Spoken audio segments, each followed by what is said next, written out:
B Group? Belum. Oh belum. Apa akademi takmir itu? Dulu kami di IIBF, saya Mas Rusdi itu bikin namanya IIBF Business Academy, Project Solo yang kemudian ditiru se-Indonesia, menjadi proyek percontohan se-Indonesia untuk akademi bisnis gratis. Dan kemudian saya dan teman-teman diangkat pengurus pusat di Jakarta, dan tempatnya tadi saya ngobrol sama Mas Rusdi, Mas, kita 2014 ya bikin BA Bisnis Academy di jalan ini, Ronggo 2012 Ronggo Warsito di Mas di Polo belah barat kita di lantai 2, difasilitasi oleh keluarga Pak Rito, ketua IIBF Solo, orang baik, orang tulus luar biasa. Sekarang meninggalkan dari Polo, dan dari itu melahirkan banyak orang-orang hebat. Oh, ini ya Mas, dia bilang di jalan yang sama, cuman geser sedikit ke timur, kita kok bikin ini ya, akademi takmir ya. Saya bilang insya Allah kita ke depan akan melahirkan teman-teman yang luar biasa membangun peradaban masjid. Jadi disebut bilang gitu dengan Mas Rusdi di belakang. Dan insya Allah kita akan mulai akademi takmir. Ini logonya kan seperti ini, tiga saya ya, kayak pilar. Jadi pilar ya, kayak gini ya. Pilar sebagai fungsi menyangga bangunan besar, kemasjidan dan bisa baca, dan perisai sebagai penjaga keilmuan dan akhlak kita. Jadi kita sebetulnya secara filosofi. Mau dibikin kaos, monggo nanti biar dikoordinasi sama Pak Ben. Oke. Materi kita hari ini yang pertama adalah bagaimana menjadi pemimpin idaman. Idaman gimana? Idaman tua. Idaman tua. Kenapa nih teman-teman? Yes. Abjad pertama dari ketakmiran dan pasukan adalah pemimpin yang baik dan yang hebat, yang tidak didengarkan. Sepakat? Hari ini kita ngomongin dulu deh tentang bagaimana kita menjadi pemimpin idaman. Kita mulai dari yang pertama. Perkataan siapa pertama ya, biar yang sekarang bisa kedalam suara saya. Butel bin Iyas, seorang ahli ilmu IPA dan hidup di zaman Imam Malik, mengatakan, seandainya aku memiliki doa yang mustajab, maka akan aku tujukan doa tersebut kepada pemimpin. Ada yang bertanya pada Butel, mengapa bisa demikian? Dia menjawab, jika aku tujukan doa tersebut pada diriku saja, maka itu hanya bermanfaat untukku. Namun jika aku tujukan untuk memimpinku, maka rakyat dan negara akan menjadi bahagia. Islam sudah mengatur itu sejak awal. Pemimpin yang benar, yang kuat, maka kemudian rakyatnya, pejabatnya juga kemudian berpihak pada rakyat. Betul? Tidak ada lagi namanya kemudian pejabat di bawahnya sendiri, karena pemimpinnya kuat. Pemimpin yang kuat akan membawa peradaban, akan membawa negara, akan membawa masyarakat menjadi lebih baik. Betul? Kemudian kita juga berdoa pada Allah bagaimana kita diberikan pemimpin yang baik.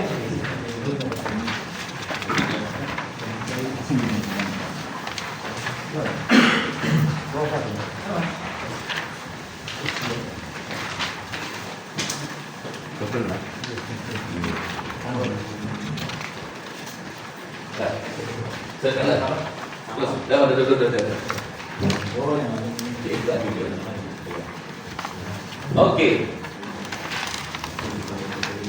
Kita baca bareng-bareng ya. Doanya Allahumma inni a'udzubika min ifrat kibyan wa sufaha. Ya Allah, sungguh kami berlindung kepadamu dari pemimpin yang kekanak-kanakan dan dari pemimpin yang bodoh. Mau tambah sudah boleh, tapi mas tambah pemimpin yang ini.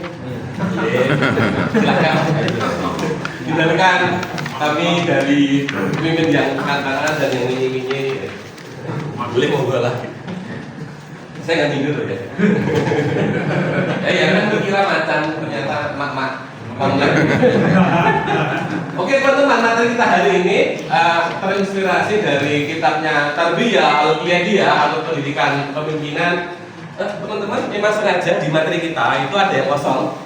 Anda bisa tulis sehingga kita terlibat aktif dalam materi ini. Ya, berarti kita kosongin kan? Itu dengan tulis. Kalau ini nanti kosong ini. Ini kan adanya aku ini bla akan aku tujukan kan kosong nih. Ada tulis pakai pulpen. Sehingga Anda terlibat dalam belajar. Dan nanti akan seperti terus. Jadi tidak hanya dengan pasif mendengar saja. Oke. Dr. Mulul Badam, dai pemikir Islam dari Al-Quran Muslim Suriah, itu tebalnya 2000 halaman.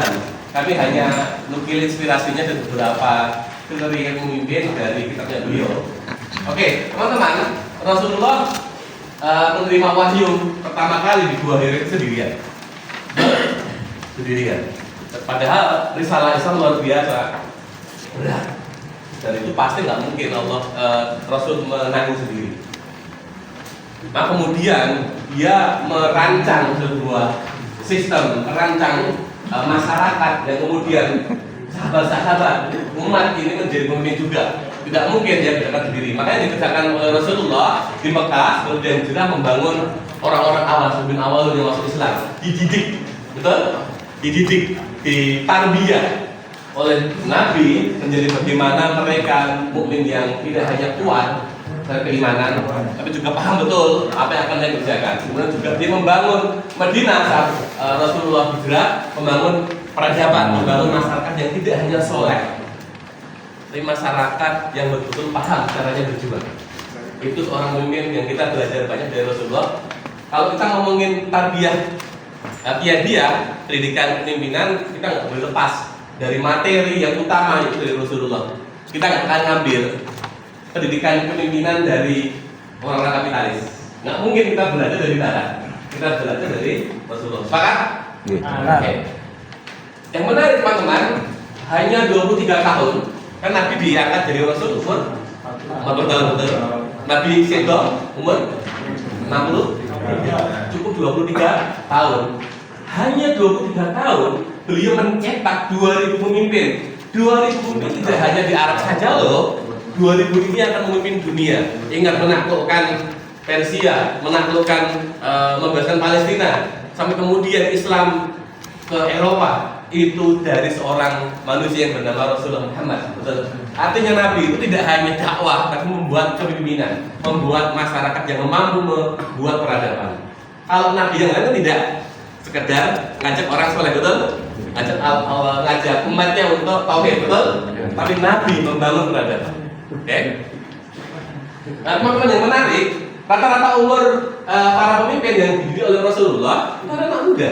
Mus'ab bin Umair yang dikirim oleh Rasulullah dari Mekah ke Madinah itu masih muda loh, betul? Anak muda yang kemudian menjadi tulang punggung pergerakan kita, pergerakan umat ini. Lanjut, ini menarik teman-teman. Leadership itu Allah titipkan sesungguhnya di awal sebelum ngomongin negara, sebelum ngomongin peradaban, Allah titipkan tuh di rumah-rumah setiap muslim. Kita sering berdoa, waladina yaquluna rabbana hab lana min azwajina wa dzurriyyatina qurrata a'yun waj'alna muttaqina imama. Kita coba baca, dan orang-orang berkata, ya Tuhan kami, anugerahkanlah kepada kami istri-istri kami dan keturunan kami sebagai penyenang hati kami, dan jadikanlah kami, saya highlight ya, imam bagi orang-orang yang bertakwa. Ini menurut kitabnya Tarbiyah Qiyadiyah. Yang menjadi kesalahan kita muslim itu belajar kepemimpinan itu baru setelah ikut training leadership, training kepemimpinan, training ya macam-macam lah di workshop itu. Padahal sesungguhnya leadership harusnya menurut Islam ini ya, itu kan Islam kan start dari rumah kita. Keluarga itu adalah miniatur negara. Ada imam, ada makmumnya, ada anak-anak sebagai miniatur negara. Ada tujuan yang pengen diraih dalam keluarga, betul? Tapi yang benar rumah, anaknya pengen ini, dapat itu, membangun umat dan sebagainya, bekerja. Ada goal yang pengen diraih. Artinya memang keluarga itu adalah miniatur bagaimana pemimpin itu dilahirkan. Next. Saat kemudian rumah gagal melaksanakan Quran An-Nisa, Al-Jalul Qawmuna ala Nisa, sesungguhnya lelaki itu adalah pemimpin bagi wanita. Teman-teman yang menarik, ayat ini mengatakan suami dan istri. Al-Jalul Qawmuna ala Nisa. Malahnya tidak ngomong jadi mungkin jelas, nggak boleh, betul? Ayatnya jelas. Ayat ini tidak mengatakan suami dan istri. Tapi laki dan perempuan, artinya laki-laki kemudian dilahirkan di rumah tangga, maka tugas keluarga itu mendidik anak sejak dia lahir sebagai orang pemimpin. Dan di rumah adalah leadership pertama kali. Kawah Chandra dibuka pertama kali untuk melahirkan pemimpin. Kesalahan umat kita, keluarga kita, keluarga apalagi sekarang makin terdistraksi dengan teknologi, dengan handphone, menjauhkan yang dekat dan mendekatkan yang jauh. Maka figur seorang bapak itu utama, teman-teman. Saya harapkan ini, saya kira punya putra putra keluarga nih. Ada yang masih bujang? Oh, masih bujang. Pak, anu mang rambut ke. Anu Mr. Ben itu sudah punya cucu. Tapi kalau menurut saya merasa paling muda, 11 tahun. Dia sudah punya cucu dan mantunya adalah teman sekelasnya. Mantuku adalah teman sekelasku. Lu beneran loh saya. Jadi mantu beliau itu teman sekelasnya dia waktu kita bikin UBA 1 ya, Usman bin Affan angkatan 1. Mantunya dia mas besok. Dan sekarang cucu 1 ya? Satu gitu. Jadi di perjalanan dakwah kami, perjalanan kami berorganisasi itu teman-teman orang-orang hebat, orang-orang yang luar biasa. Insya Allah jenengan akan menjadi orang-orang hebat berikutnya. Kembali ke sini. Artinya ketika kemudian kita itu laki-laki di sini semua, maka pemimpin sudah ada dalam diri kita. DNA-nya itu di sini. Pemimpin. Kalau kemudian Anda sudah gagal dan umat ini gagal, umat Islam gagal, bagaimana kemudian seorang bapak, seorang suami di rumah itu gagal memimpin rumah tangganya? Ya sekarang terjadi Pak Indonesia. Karena kegagalan rumah tangga di Indonesia, rumah tangga Muslim, mencetak pemimpin dari dia sebelum lahir. Kan kita jelas diajarkan sebelum kita berhubungan, kita berdoa, betul? Bahkan setelah lahir kita dianjurkan dengan banyak syariat untuk anak-anak kita dan sampai kemudian dewasa. Di rumah persoalannya ada mukmin di Indonesia melupakan ini. Dia baru paham tuh leadership itu saat kemudian dia dewasa. Oh, itu pimpinan loh. Dan sekali di sini yang sudah ikut training pimpinan sebelumnya di kantor-kantor, tidak apa-apa, mending terlambat daripada tidak sama sekali. Lanjut ya, paham ya? Oke, teman-teman, ini menarik. Masyarakat bertakwa di zaman Rasulullah itu masyarakatnya luar biasa, sangat bertakwa.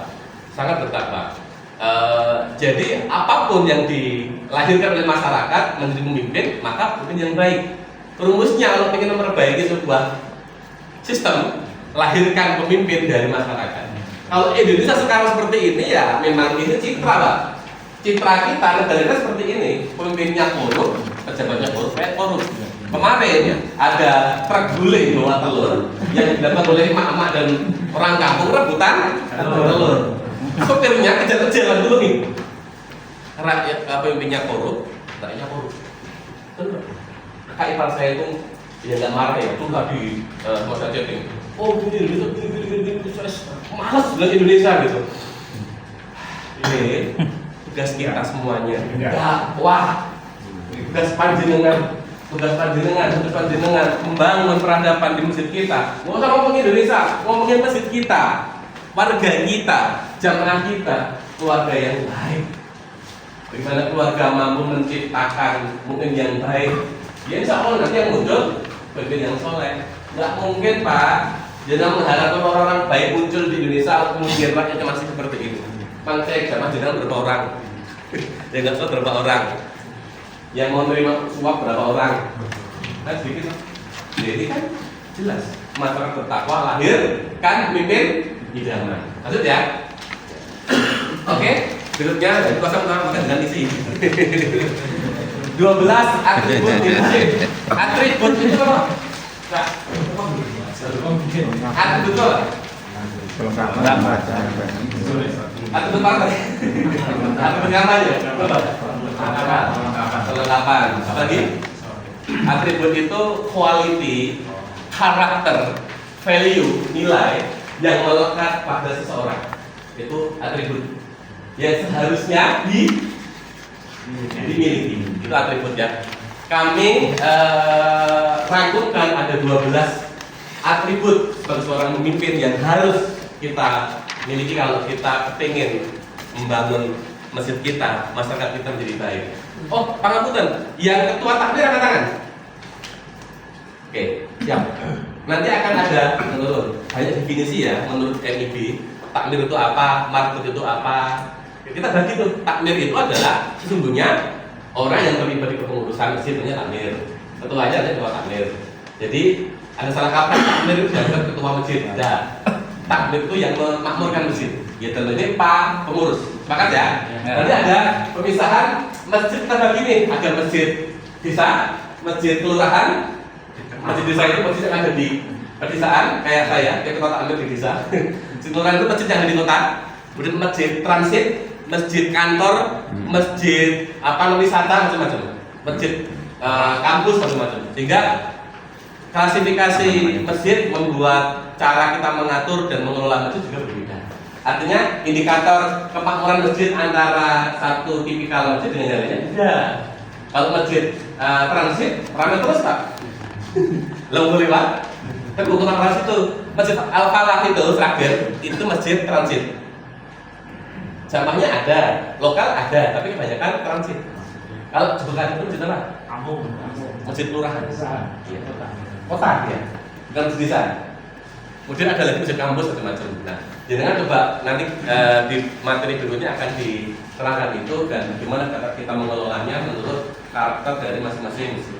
Yang kedua teman-teman, atribut yang melekat dan yang harus ada dari seorang pemimpin adalah Jundiun Habi itu tentara yang disiplin. Sebelum menjadi pemimpin, seorang pemimpin itu harus jadi tentara yang disiplin dulu dong. Ingat cerita Amr bin As, gubernurnya Mesir.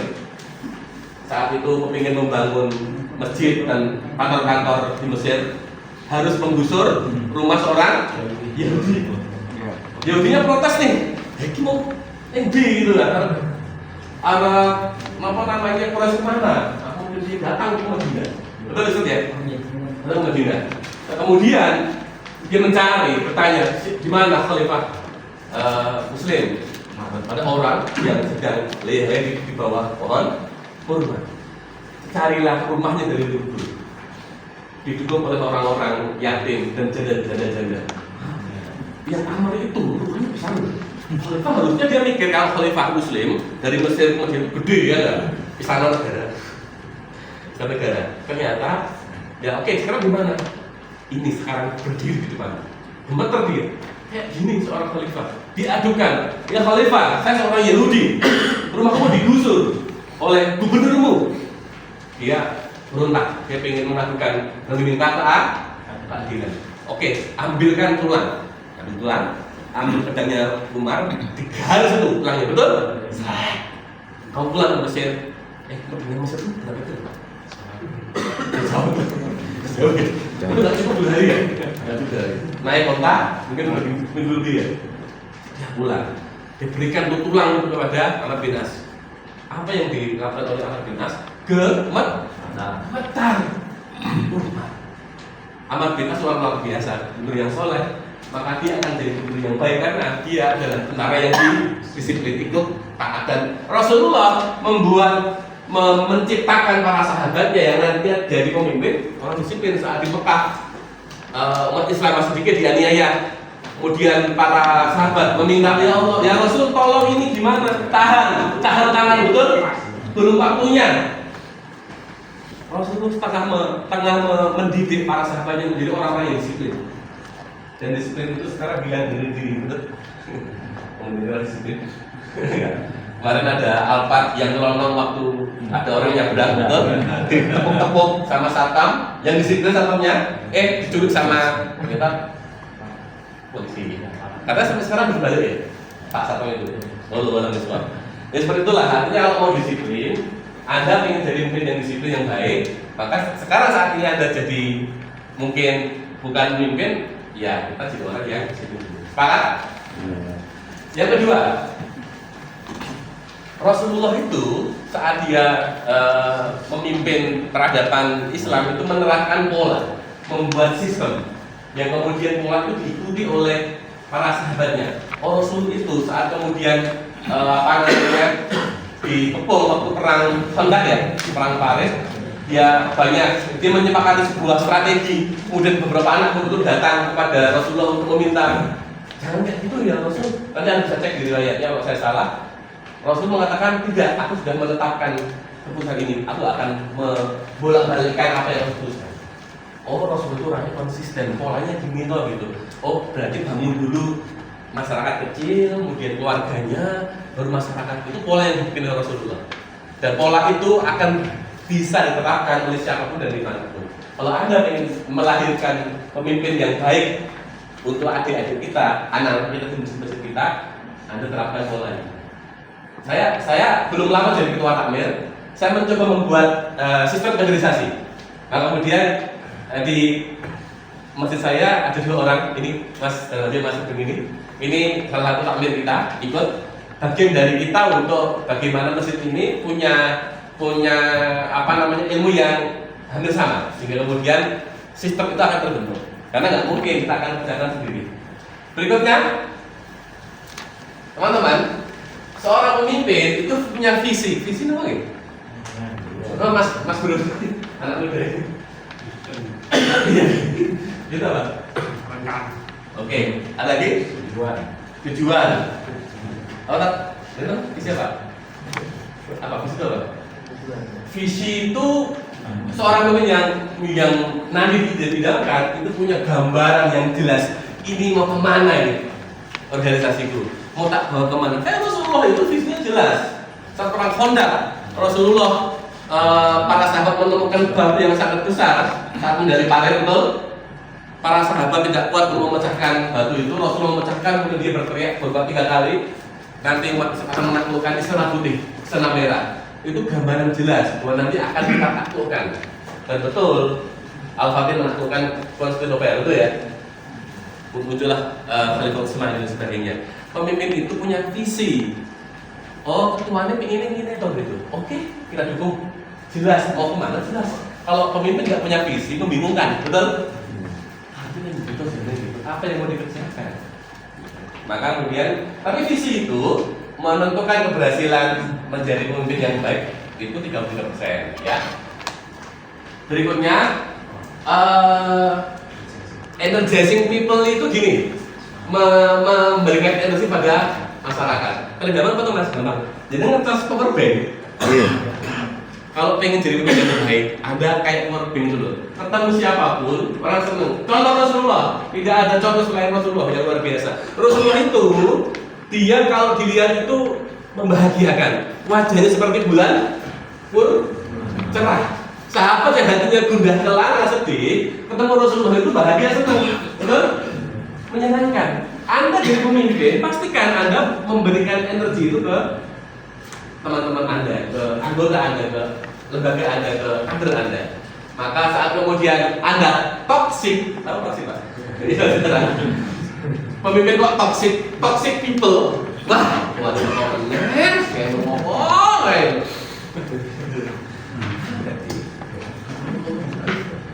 Negatif, toxic, nggak bisa. Maka harus energize, harus memberikan nyetrum dulu. Nah, semangat kayak gitu ya. Lanjut, itu 31% menentukannya. Kemudian komunikasi itu artinya apa? Mampu mengkomunikasikan apa yang ada dalam pikirannya. Karpe ngopo, jelas dia bisa mendelivery pesan yang baik, kemudian dipahami oleh para anggota. Kalau di masjid ya apa namanya pamer-pamer yang lain gitu. Itu 21%. Berikutnya kompeten. Apa itu kompeten? Skill, keahlian. Oh iya, salah satu sifat Rasul itu apa itu? Tabligh, terus amanah, terus apa? Amanah itu apa? Teman-teman, pemahamannya. Amanah itu apa? Amanah. Oke? Oke. Sesungguhnya teman-teman, tafsir dari amanah itu harusnya apa Ustaz? Berikan urusan sesuai dengan keahliannya. Kalau tidak akan tunggu. Amanah itu kompetensi. Amanah itu kompeten, keahlian.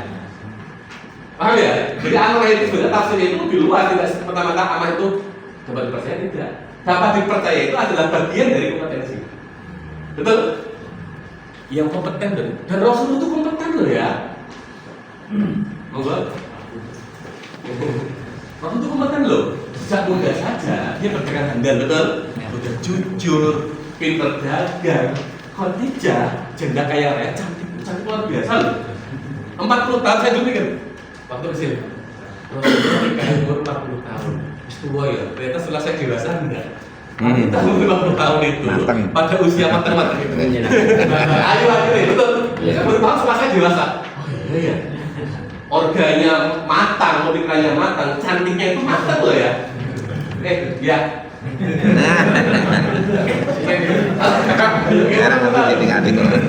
Seorang Khadijah cantik luar biasa, kaya raya loh, banyak yang lamar itu semua. Suka sama Muhammad Rasulullah, kompeten. Maka Rasulullah punya gelar amin.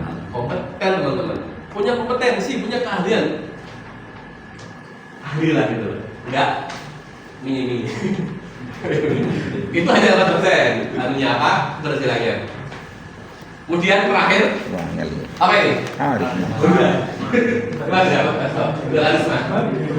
Karisma itu artinya ya dia punya karisma, punya yang baik itu, dilihat tuh menyenangkan. Oh iya. Karisma itu menyenangkan. Ketua ya di sebelah ini jelas, karisma jelas. Ya minimal ketua itu ya kalau di depan kemudian suruh sambutan itu harus gagah itu karisma. Tapi lagi-lagi cuma 7% loh ya. Jangan khawatir. Wah aku orang ganteng nih, aku cilik ini masuk. Ya nggak usah takut. Cuma 37%. Nah ini piramidanya. Yang paling mempengaruhi keberhasilan menjadi pemimpin idaman itu justru adalah fisik. Kalau Anda merasa ngomong orang pinter, aku punya orang pinter juga dan kurang karisma, Anda minimal punya 33% di visi. Anda punya visi yang kuat. Kayak visinya NIP itu adalah menjadi pelatihan takmir yang lengkap dan terdepan. Itu jelas. NIP melahirkan para takmir yang kompeten, itu jelas. Jadi kalau Anda sebagai ketua takmir kok nggak jelas mau dibawa kemana, bahtera atau masjid Anda, ya nanti jangan salahkan kalau anggota gabungan itu bingung. Yang ketua takmir angkat tangan. 1, 2, 3, 4. Sudah punya visi. Sudah apa visinya? Dulu saya langsung apa? Redaksionalnya. Siap-siap bikin redaksional. sebenarnya mas, sudah 10 tahun ya, 10 tahun. Jadi agak lupa. Oke. Tapi intinya saya ingin waktu itu seperti misalnya, jadi waktu itu juga. Oke, siap. Dengan apa? Oh, punya itu. ini soal tadi nama tuh. Itu lama. Dicintai keagamaan. Wah, bagus. Tadi mana? Visinya apa? Barista dari Oh sama dong, apa visinya? isinya yang menjadikan masjid saya ini makmur ramai loh, jadi penuh dengan kegiatan. Ini seru banget. Kenalin dulu dong, Nama saya Edi Listanto. Jadi, Saya masjid apa? Masjidnya Masjid Jami Tegarrejo. Oke, visinya keras. Jadi takmir masjid baru Januari kemarin. Allah, oke. Semalam ya. Visinya masjid ulama. Dirindukan jamaah. Masya Allah. Aplaus ya untuk itu. Udah belum? Sana ada sih? Udah bikin? Udah bikin? Belum. Nanti konsultasi. Oke. Anda harus punya visi biar jelas. Oh kayak gitu dia diinginkan sama ketua takmir itu. Jelas. Kalau nggak punya visi, ya ibarat nakoda nggak punya peta mau kemana? Ini betul nggak? Oke. Visi 33%. Lanjut ya, teman-teman ya. Berikutnya adalah Anda harus punya arah yang jelas. Mau dibawa kemana ini masjid ini? Dari punya visi, oke. Arahan juga harus jelas. Perintahkan ke anak, kamu pengen apa tuh ketuanya? Oh pengen ini. Apakah nggak jauh membingungkan? Maka ada kayak kaos.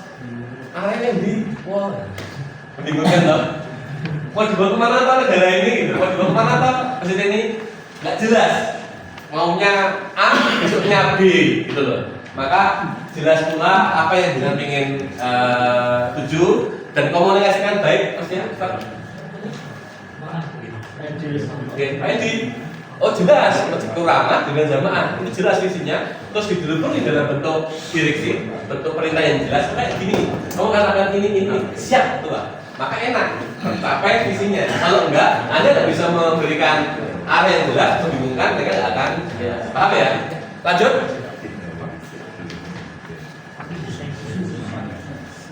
Pemimpin itu orientasinya eksekusi. Nggak cuma ngomong doang.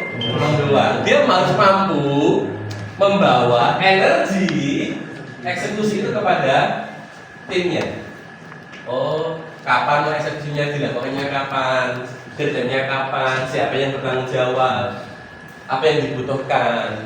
Jadi senang. Jangan biarkan punya perintah, anak buah suruh mengerjakan urusanmu. Itu bukan pemimpin. Juragan, juragan sih ngapain rambut gitu ya? Paham ya? Berorientasi eksekusi. Jadi paham, oh kapan dikerjakan? Oke, arahnya jelas. Kapan kita mulai? Yes, kita kerjakan. Kalau ada cuma, ini, terus telepon Pak Tua, urusanmu gitu. Kacau gitu. Sepakat? Lanjut. Berikutnya adalah standar moralitas atau standar moral kita atau bahasa kita ya kesolehan ya. Soleh kita di masyarakat, di antara anggota, di antara takmir dan jamaah, ya kita ya punya, ya nggak perlu kemudian harus jadi ahli Quran, nggak sih, nggak harus juga gitu loh. Artinya punya standar moral yang baik, dirindukan lah. Artinya kalau jadi pemimpin maka menjadi standar para mudanya. Kalau presidennya kayak gitu ya, gitu ya. Standar moral itu. Lu saya tuh takjub loh semua orang Rusia. Kita sekarang baru lama boti ya, LGBT. Orang itu lihat Rusia itu kan musuhnya Amerika. Amerika itu pendukung LGBT dan sebagainya. Rusia itu berbeda kan gitu. Sama ada orang banci yang teriak tulang, dihantemin ya, harganya. Polisi itu hantemin. Karena mengambilnya jelas. Seorang walaupun kafir ya, siapa lah? Jelas bro. Pemimpin ini ahli judul dibandingkan lanang tenang deh. Maka kemudian rakyatnya keras kuat ya jangan kaget. Pemimpinnya juga kuat. Pemimpinnya kemudian juga tidak genap, rakyat juga pasti nih. Paham ya? Kalau Anda pengen jadi yang baik, punya anggota yang baik, moral kita benerin dulu gitu. Lanjut. Nah, ini pasang dua ya, pasang dua ini.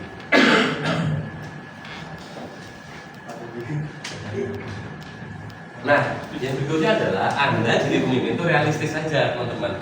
Apalagi di masjid. Oh, di masjid kampung, SDM kita juga terbatas, entah secara kualitas ataupun secara keuangan dan sebagainya. Artinya nggak usah memaksakan sesuatu yang kira-kira nggak mampu. Tim kita atau pengurus takmir yang lain tidak bisa lakukan, jangan dipaksakan. Realistis. Jadi tahu diri gitu loh. Jangan gini. Makanya teman-teman, kurikulum MIB itu kami susun agar bisa diduplikasi, direalisasi, dijalankan oleh masjid kapanpun, dimanapun, dalam bentuk apapun, hatta di puncak Gunung Merapi. Dulu, karena belum ada yang jelas, mikir tuh masjid itu harus jadi kayak Joko Karya. Anda nggak tahu behind the skin-nya apa, nggak tahu. Itu hebat loh, orang-orang hebat. Kan cuma dia itu supportnya luar biasa. Kasih tahu ya, masjid Jokaran itu punya pemasukan setiap bulan. Dia kan punya hotel tuh. Iya, sawah. Disewakan setiap bulan itu memasukkan keuntungan ke masjid berapa puluh juta itu sebulan. Kalau ada kemudian mengcopy paste apa adanya dari Jokaran masjid kita, ya nggak berhasil. Maka kita klasifikasi ada masjid kelurahan, masjid pedesaan, masjid transit, masjid kampus, masjid kantor, masjid yang di sekitar kantor ini. Itu kalau makluhur asal rame loh, maghrib rame, bisa sepi, subuh blok, dan betul beli besok. Kalau Anda jadi takdir di situ ya realistis. programnya yang kira-kira memang itu bisa dilaksanakan di masjid itu gitu loh. Maka kurikulum kami kita susun sedemikian rupa, bismillah, nanti kita sempurnakan agar bisa digunakan kapanpun di mana. Paham ya teman-teman ya? Gitu. Dan ini kita juga baru menyempurnakan terus. Oke, realistis. Next adalah Anda harus punya sifat empati. Ustaz, empati Bisa merasakan. betul. Kalau kesusahan timnya, anggotanya, ya ada tuh rata pengen diri nggak mau tahu itu janganlah gitu. Anda hadir, Rasul itu loh, Rasul itu selalu hadir di setiap kesulitan para sahabatnya, hadir betul-betul hadir. Semua itu ketemu Rasul itu happy, gembira, semua menyenangkan ketemu Rasulullah. Rasul itu betul-betul figur yang mampu membuat dia bahagia. Dia tahu betul, ini kehebatan Nabi kita bandingkan Rasul yang lain. Karena memang tidak hanya ngajari orang untuk tauhid, tapi sampai membangun peradaban dunia. Punya empati. Jangan terus tidak mau tahu gitu loh. Ini baru kerja, tahu kerja. Oke, jadi 12 atribut leader yang kita pelajari ini yang pertama adalah Julius. Betul. Apa itu tadi? Oke. Kemudian menerapkan pola. Kemudian punya visi, menjadi pribadi yang mampu mengenergize, memberikan energi ke orang lain. Yang kelima, mampu berkomunikasi dengan baik. Kemudian punya kompetensi keahlian. Ya, kemudian karisma. Kemudian arah yang jelas mau kemana. Kemudian berorientasi pada eksekusi tidak lanjut dari sebuah program. Kemudian punya standar moral yang baik dan realistis. Terakhir, empati. Seperti itu. Oke, ada yang bertanya teman-teman? Ada Mas. Ya. Itu tadi penjelasan tentang morality. Ya, kira. Ada beberapa yang kami mungkin tidak tahu. Dia punya apa namanya 1 sampai 12 itu hanya 10 yang kadang-kadang menahan. Jadi ngomong gitu, dia nggak paham agama. Jangan jadi takmir. Ya. Itu bagaimana mengatakan? Siap. Oke. Jangan tahu nggak beda imam masjid itu siapa? Yang itu sholat. Oke. Pemahaman kami di MIT, imam masjid, imam itu pemimpin. Imam masjid itu takmir. Yang ini sholat imam sholat. Tata kita tulis imam masjid, bapak ini salah. Itu pimpin sholat aja. Anda ketua takmir dan calon ketua takmir itu imam, Anda itu yang menjadi pemimpin masjid, gitu loh. Maka menurut standar morality, kita dalam dakwah kan tidak harus menunggu baik dulu dengan orang lain.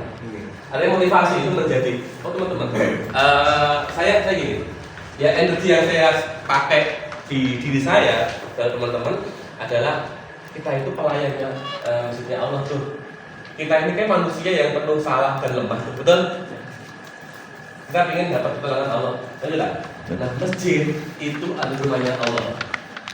Kalau kemudian kita bisa melayani tamunya Allah, mereka wudhu dengan baik, toiletnya tidak bau, dapat makanan yang enak, minum yang menyenangkan, orang nyaman di masjid, bukan-bukannya membuat jamaah menjadi bahagia, ekonominya sedikit tidak terangkat.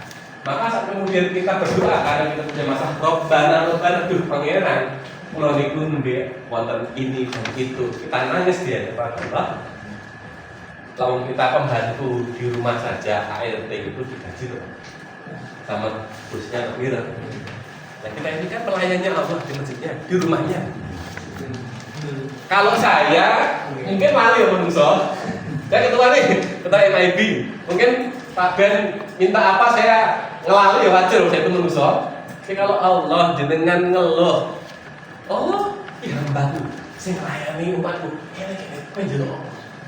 Maka jalan saya menjadi ketua takmir. Saya pengen kemudian Allah itu membuat hidup saya bahagia.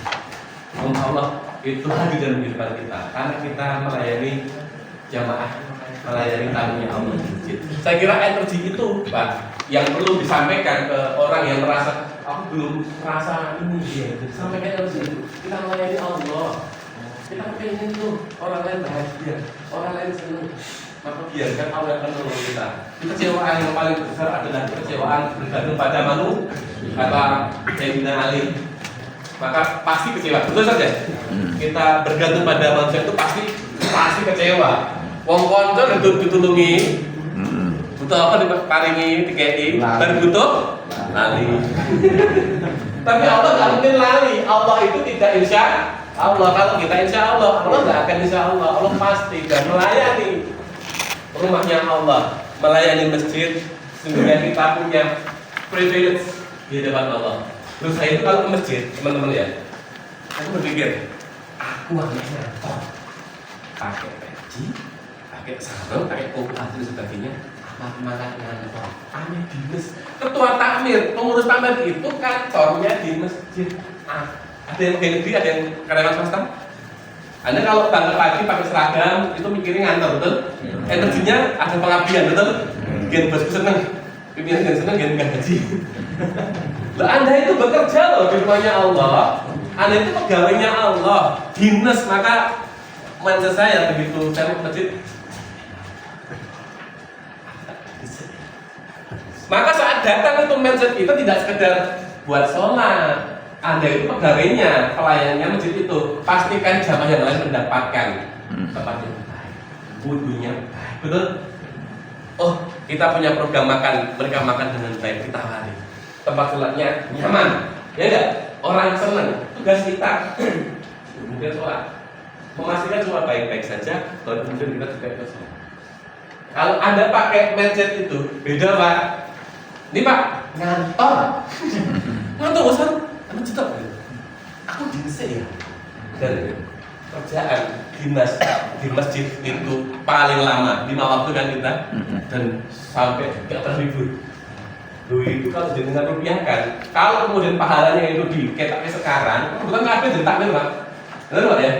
Mau kita sholat 2 rakaat setelah subuh aja mendapatkan rupiah. Jadi sehingga itu sholat tuh jamaah, jenengan sholat Allah rakaat. Nah jenengan jadi ketua takmir, pengurus takmir, memfasilitasi orang-orang yang ingin mendapatkan duit dari sedikitnya. Anda bisa 5 kali dalam sehari, bahkan lebih 2 rakaat belum bisa begini. Senang betul Pak? Maka Anda itu sekarang terlibat dalam membangun peradaban, tidak sekedar jenengan itu jadi pengurus masjid. Niatan mulia jenengan itu lebih daripada orang-orang itu. Gaji jenengan lebih daripada dunia seisinya. Mudah-mudahan itu jadi penyemangat ya. Saya sampaikan kok ke teman-teman takmir kami. Saya juga belum jadi pengurus takmir. Mas dan Madija Mas Bung ini sebenarnya belum pernah kultum aja. Kultum belum pernah ya. Mereka itu, ini loh bukti nyata. Mas Bung dulu ngomong Pak ini loh, anggota takmir kami. Saya kumpulkan, biar kultum. Saya tidak berani. Saya training. Saya sampaikan, kultummu itu bukan untuk orang lain, untuk dirimu sendiri. Biar kita merasa belajar. Loh, kata para ahli pendidikan ada yang S1-nya KIP atau apa itu? Ada ya? Belajar yang terbaik adalah mengajar. Betul? Betul kan? Kalau Ustadz itu akan punya kemampuan kompetisi lebih saat dia banyak mengajar, betul nggak? Lulusan pondok, habis Quran atau ilmu fikih dan sebagainya, udah ngajar kumpul, betul saja. Pisau itu akan tajam kalau diasah, semahal apapun. Kemarin kita ngurusi korban ya teman-teman ya, mau mahal Don Carlos atau Tamrontina, kalau dia asal ya. Anda jadi takmir itu ingin meningkat. Saya pertanyaan tadi ya. Iman kita naik, ilmu kita naik, takwa kita naik dan sebagainya dengan cara melakukan. Enggak mungkin kita nunduk. Benar gue. Aku bertakwa. Aku enggak lakukan. Kan seperti itu, betul? Paham? Paham ya? Jadi mudah-mudahan ini menjadi energi yang luar biasa pada hari ini dengan pulang jadi pegawainya Allah, langsung privilege PNS pegawai. Oh kalau Pak Kus tuh bilang apa Mas Budi? PNS pegawai apa sih saya lupa itu? Dia punya singkatan. Dia tuh PNS pegawai saya lupa nanti tak share nanti. Apa? Case-nya surga. Oh iya, pegawai di surga atau apa gitu? Pegawai nunggu surga. Bukan pekerjaan yang remeh-temeh loh, justru ada besar. Apa namanya perannya? Besar. Yang Anda lakukan juga impact-nya besar. Peradaban. Anda akan melahirkan tuh mungkin 5, 10, 20, 30 tahun lagi saya bangkit dari masjid. Masjid ini yang akan mencetak pemimpin, orang-orang soleh. Contoh yang di Simoas ya, yang masjid itu Simoas ya, yang nanti Simoas ya. Nanti Mas Budi akan cerita tentang bagaimana masjid di Simoas yang luar biasa. Kalau kemudian masjidnya kuat, orang-orangnya pada paham agama, maka ya desanya baik, lurah ya baik, orang nyebar amplop dan sebagainya. Oke, yang di Solo, yang masjidnya ada di kota Solo mana? 1, 2, enggak sekarang ya, nanti luar-luar daerah ya. Oke. Artinya cara pengelolaan di Solo sama dengan yang lain. Oke, ada lagi sebelum saya tutup, nanti biar masuk ke berikutnya. Ya. Tadi disampaikan ada vision, energizing, communication, competence, karisma. Itu kan ada persen-persennya. Betul. Apakah ini yang paling utama atau bagaimana? Pada prakteknya dalam penelitian oleh para expert di bidang leadership yang mau mengakui paling kuat, kalaupun kita nggak punya kemampuan kompetensi yang baik, tapi punya visi itu jauh lebih powerful menentukan keberhasilan seorang pemimpin. Artinya itu atribut yang paling kuat untuk kita berhasil. Punya kompetensi oke, karisma oke, tapi nggak punya visi. Kalau punya visi saja, insya Allah, walaupun Anda nggak begitu kuat di energizing people, komunikasi, kompetensi dan karisma, itu sudah cukup. Kalau harus memilih, ya vision. Dan Nabi itu visinya jelas. Para sahabat tuh tahu, oh besok mau kesini, oh mau Fatul Makkah ya. Jelas loh, direksinya jelas. Nah kemudian langkahnya jelas, betul? Luar biasa. Tidak ada pemimpin yang sehebat, bahkan saya lupa namanya, di bukunya siapa, seorang luar negeri di bule yang menuliskan Rasulullah sebagai pemimpin terbesar abad ini. Bagaimana bisa loh Arab Saudi saat itu ya di tengah gurun, udah mau melahirkan orang hebat menguasai sepertiga dunia, betul nggak? Ya zaman sekarang ya ada minyak Pak, tahun setelah perang kedua dunia ada minyak, ya dulu kan ada minyak. Gimana bisa orang-orang gurun bisa menguasai dunia? Dimulai dari Oke, cukup? Ya. Oh, ada 2, 3 saya masuk. Oke. Terima kasih Pak. Saya itu jadi ketua Pak Menteri kan baru Januari kemarin. Ya. Itu pun sudah masjid itu muncul sebagai masjid jamin. Oke. Dengan 54 masjid di seluruh kota Solo. Sebelumnya masjid kami itu pengelolaannya kalau saya ngalami tradisional. Iya. Tradisional. Kemudian ketika saya ditunjuk, saya nggak paham sama aja sama pas. Kemudian saya punya misi. Bisa gini. Ada bentuk organisasi. Dikasih orangnya tidak ahli, tapi orangnya yang sing sergap dengan masjid. Coba kasih pekerjaan baik-baik. Pertanyaannya, gimana makanya untuk mengajak, meningkatkan supaya mengikuti visi. Oke. Pertama, ingat direksi ya, direksi jelas. Direction. Jadi tugas pertama Anda adalah mentransformasikan visi itu, menginstal visi itu ke benak takmir-takmir yang lain. Biar mereka paham, oh ini yang diingat. Jadi lapis pertama dulu beres. Nggak usah ngomongin yang besar. Lapis 1, dia punya lapis 1. Lapis apa saya ini? Mas Bermasi sama Mas begini. Ini tim lapis 1 saya. Saya kuatin internal dulu. Yang baru kita. Jadi bentuk tim kecil, kita bikin nggak sebanyak-banyak orang, tapi orangnya gampang digerakkan dan paham dari visi Anda. Itu dulu. Selanjutnya nanti sambil jalan kan baru ketemu pertama. Oke lanjut. Oke. Assalamualaikum warahmatullahi wabarakatuh. Ya, perkenalkan nama saya Muhammad Fadli, saya dari Paranjoro, dari Purworejo.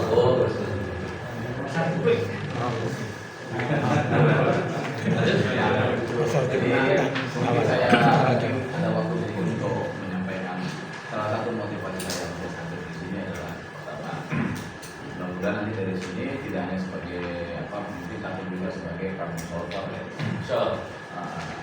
Jadi saya ini bukan asli dari Jawa, mohon maaf, saya dari Medan. Tidak, bukan. Dan terus merantau ke Batam. Jadi ada etnisnya yang berbeda-beda. Jadi kalau di Batam itu Melayu ya. Betul. Oke. Nah, ketika saya di sini memang tadi ada teknologi mesinnya. Secara realistis memang kondisinya juga berbeda. Yang pertama yang saya lihat adalah realistisnya adalah masjid itu dibangun rata-rata itu di atas tanah wakaf. Ya, tanah wakaf yang memang diwakafkan dari warga desa, sehingga keturunan atau anak mereka itu memiliki ada rasa tanggung jawab, sehingga menurut saya itu terlalu berlebih. Ya Pak, saya sudah tahu ya. Ingin dan ingin menguasai. Nah, bagaimana kita upayakan sebagai jemaah biasa, supaya kita bisa berpartisipasi untuk membangun masjid yang semakin ini, tetapi yang menurut kita itu memang terlalu mendominasi yang Oke. Jadi bukan atau dimiliki sama orang keturunan satu pada Jawa Pak. Ya, nanti Mas Sakir, sip ya pertanyaannya. Itu materinya beliau. Iya lah. Nanti yang jawab Mas Sakir. Materinya kan satu lagi saya tanya. Oh iya. Dari yang 12 ini. Dan nanti biar Mas Sakir ya. Dari yang 12 ini tadi. Iya. Nah, saya ingin bertanya, apakah ada mengenai standar komposisi misalnya? Kalau seorang motivator itu ada punya kadarnya sekitar berapa persen kan targetnya? Terus juga komunikator, dan kita tidak punya semua yang namanya perfect ya. Saya seorang komunikator, harus komunikator nilainya sekian. Begitu juga mempunyai karisma, mempunyai direksi ya, sering memimpin, langsung mengarahkan. Nah, karakter orang ini kan berbeda-beda dengan posisinya. Nah, itu apa ada standar-standarnya dari 12 ini? Ya, ini cocok untuk sebagai seorang visioner gitu. Ya. Oke, idealnya itu ada di kita, idealnya. Ya minimal hanya berapa persen. Ini kan kalau menjawab pertanyaan kan kualitatif ya. Kalau kualitatif itu berarti nggak bisa diangkakan. Maka kemudian kita punya beberapa hal yang dari 12 itu, dan Anda cukup expert, punya keahlian, punya kelebihan, oke, jalan aja. Tidak harus menunggu 12 itu mungkin Pak. Tidak harus menunggu. Walaupun itu semua ada di Rasulullah, iya. Yang minimal oleh separuh rapolah gitu. Tidak harus tunggu semuanya. Tidak harus menunggu kita soleh untuk seorang lain soleh. Kan itu sama dengan tidak mungkin ya. Jadi kualitatif artinya tafsirnya luas. Yang penting Anda punya energi untuk memimpin, untuk membangun. Itu lebih dari sehari. Oke? Terakhir, yang paling penting dari pemimpin apa?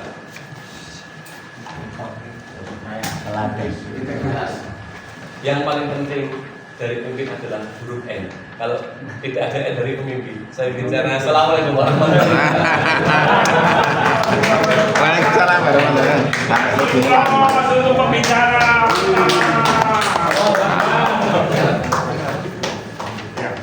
Baik, yang mau ke toilet dipersilakan.